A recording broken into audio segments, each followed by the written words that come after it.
Le manifeste pour l'emploi que vient de publier le cabinet Capstan privilégie la définition des règles relatives aux relations individuelles et collectives de travail par l'accord d'entreprise.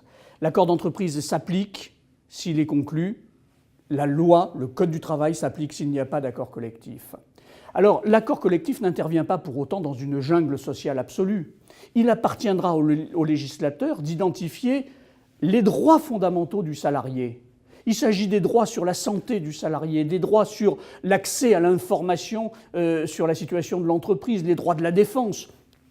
Un catalogue de droits qui sera facile d'identifier.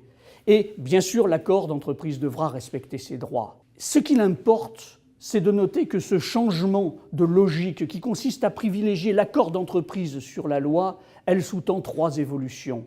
La première évolution, c'est la généralisation, et je dirais même la banalisation de la négociation collective, de la négociation au sein de l'entreprise. Il en va de la responsabilité des acteurs, qu'il s'agisse des entreprises ou des organisations syndicales.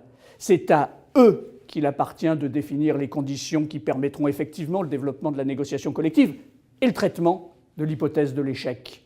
Il faut faire une place à l'accord référendaire dans l'hypothèse où soit la négociation est bloquée, soit elle est impossible en raison de l'absence de représentants syndicaux au sein de l'entreprise. Deuxième évolution, l'accord collectif, une fois qu'il est signé, il est souverain. Le juge ne peut que contrôler sa conformité aux principes fondamentaux du salarié, mais en aucun cas au Code du travail, puisqu'il se substitue au Code du travail.